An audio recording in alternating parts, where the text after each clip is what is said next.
What's the process of getting a pre-approval for people? Look, the pre-approval is pretty much like as if you're buying a property, but there's no property. Yes. So it really doesn't differ as much to when you have already bought something and you want an approval. In pre-approval, you haven't finalized what you're going to buy, but you have a rough idea of what price range you're looking at. The rest of the process, documentation, inputs, everything is exactly the same. So it's not like a little piece of paper that we just write on and say, hey, you are pre-approved. It's like a proper application done with all relevant documents, your income documents, government IDs, calculations done, form signed. It goes to credit assessment department, triage, they look at everything, they verify everything, and a formal pre-approval comes, which will say loan approved of an X amount, subjected to, depending upon what we submitted for, investment, owner occupied, whatever. And it will have those basic conditions like you're going to have the deposit of whatever amount you nominated, purchase price will be X, Y, and Z based on our calculations, and you're going to have a contract and evaluation and whatnot. So basically what they have said is that if you can tick all these boxes, if the value is this, if deposit is this, if your income doesn't change, well, you already got this money. Okay. It's like a blank check, basically. Yeah, it's okay. done. Yeah. Literally, you go and buy a property and you give the contract back. In about week and a half, everything can be turned around to a full approval. Wow. And how long is that pre-approval valid for? Usually it's 90 days from the date of the application. Yeah. So if I submit someone's application today, it may take about 7-8 days to get the approval, but 90 days start from the day I've submitted it. Okay, okay. And what happens if, for example, it expires in 3 months' time and they haven't found the property? Not a big deal. Usually, if nothing has really changed in terms of who you work for, your salary that you received, your deposit is still the same, you haven't taken any further liabilities since you applied the last application, there's no major changes in the family structure like number of dependent children and whatnot, then basically you just provide your income documents again, like maybe a recent payslip.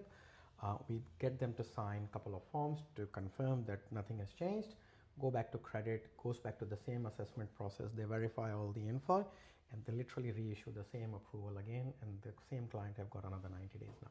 Okay, but they do have to provide all the verification. Because if somebody has left their jobs, yeah. Someone has gone from full-time to casual, yeah. somebody has left their job to start a business, well, yeah. in that case, they can't renew that pre-approval because that income situation has completely changed. Yeah, okay, cool. Wow, okay. So what is the process from getting an offer accepted to a settlement? Okay, so it depends. If that client, so I'll, I guess, put it in a bit of a perspective here. Let's say the customer has already seen me or us, and they have already got a pre-approval in place. Then from offer to settlement will be a really quick process, right? Because they already have a pre-approval. There's not really much to check apart of, hey, if the purchase price is within what we applied for, and then we literally just order a valuation, the valuer goes out, get the valuation done, we get the report, check the reports for any negative remarks. If there is none, we'll send it all back to credit assessment and say, hey, you issued a pre-approval to us. The final purchase price is now this, could be a little bit less, could be slightly more. We'll check the borrowing power again to make sure that they can service if it's more. Goes back in the queue, assessor will pick it up. It is usually always the same credit assessor who approved the initial application. They'll check everything and they'll go, yep, everything ticks off, and they will issue a full approval, which happens within about 3 to 5 business days. Okay. And then the loan documents will issue. Now that can take another 1 or 2 days from the approval, because think of it like a big factory and there's conveyor belts. So the application has gone from point A to point B. Now it's on a different conveyor belt. It's going into the document preparation team. Within there are certain sections, and they will prepare the documents, letter of offer, mortgage documents, and all other relevant paperwork. They will get issued back to us, the lender or the broker, and then once we receive it, we'll check all the figures, numbers, details, and make sure it's all correct. And then we basically have to connect with the client, and we go to see them. We sit down, we go through everything, we sign all the documents, and they get sent back to the bank's settlement department. Okay. Once they are there, they get verified in the sense if the right person have signed the right areas, if everything has been executed properly. And once that verification process is complete, the file is kind of marked ready to book. And vast majority of banks are now using the electronic system PEXA, which is used by pretty much all settlement agents now, which is like a virtual office kind of a thing. And then everyone connects over there, and then a date gets booked and off it goes. Okay. If there's any document missing from any party, obviously they will notify each other. If anything is missing on our side, for example, a client hasn't completed their 100-point ID or KYC, we'll ask them to go and do it in a branch or do it electronically. They have to take insurances on the property they're buying. If they're missing that, we'll remind them, but these are the few things that can come up. Once everything is ticked off on the due date, all parties meet virtually and off it goes, and it settles. Okay. And we get a message saying that it's all settled, and we congratulate our customers, and yeah. Wonderful. That's pretty much it. Payday. And just to add to it, this is when it's all pre-approved. Yes. If the same customer has made a purchase and they've contacted us and said, hey, I bought this property, I would like you to assist me with the finance.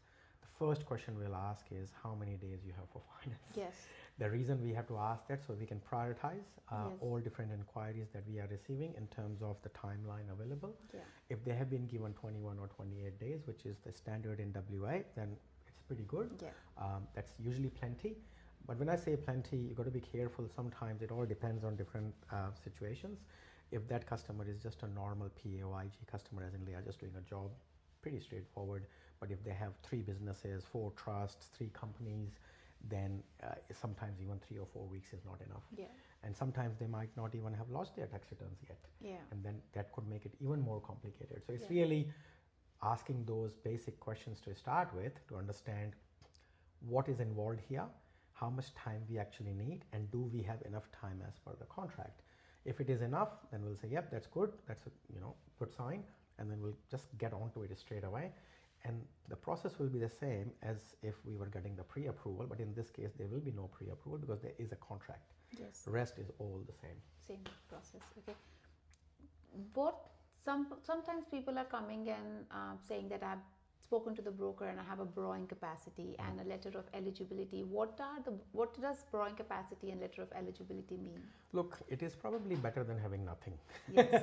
What it means that somebody has organized themselves to at least see someone, Yeah. and that someone is probably a lending specialist who knows how to work out the borrowing powers and whatnot, and they've asked the right questions, and they potentially might have even looked at some documentation like pay slips, tax returns, to do calculations to advise them that, hey, based on what you're telling me, I think this is how much you can borrow.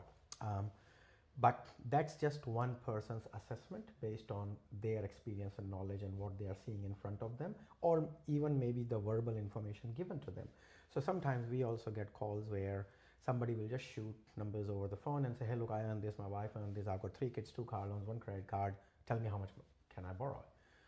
That's all well and good. I can punch those numbers in a calculator and it will give me an outcome, but I can't really guarantee it because I haven't verified any of that, especially the income. Yeah. So we always like to put a disclaimer at the end that, look, this is what I can see, but I haven't really looked at your pay slips, because see, a lot of times when people give you figures, there could be overtime included in there. Now, vast majority of banks will use overtime income and they will shade it, which means the total income is a little bit lesser. They might also have bonus in there. Bonus policies are different across the board. You've got to have bonus every year or every quarter or every half, otherwise we can't use it. So that figure they have given us could be 20, 30K less than what we are getting told. And likewise, sometimes it ends up more. Yeah, yeah. So we might actually end up giving them a wrong borrowing power, whereas they could have actually gone a bit higher. Yeah. So I usually like to say, hey, look, this is the number, but if you can send me all these documents, I can verify the figures and then give you an exact number. Yeah. But until that point, it is still just my assessment. Yeah. So it is better than having nothing, but letter of eligibility is basically my assessment, what I just explained, and verbalizing it or just writing it down on a formal letter. Okay. But if you look at letter of eligibility, almost all of them will come with half a page of disclaimer at the bottom, which practically says that this is not a final approval, and it is still subjected to a credit assessment. Because what actually hasn't happened yet is a credit check hasn't happened. We haven't really gone into the details of the income, the breakdown of the income.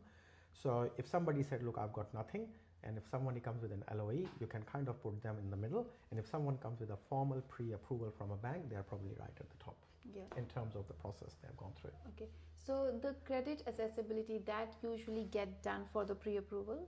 Yeah. Okay. 100%. Okay, cool. Well, a pre-approval practically is we have gone through the whole process of submitting an application with all the documentation. It's gone to the bank, and a credit assessor from the assessment team has actually formally assessed that application, Okay. and they have issued a formal conditional approval with Okay. conditions listed on Yeah, that. yeah, yeah. Okay.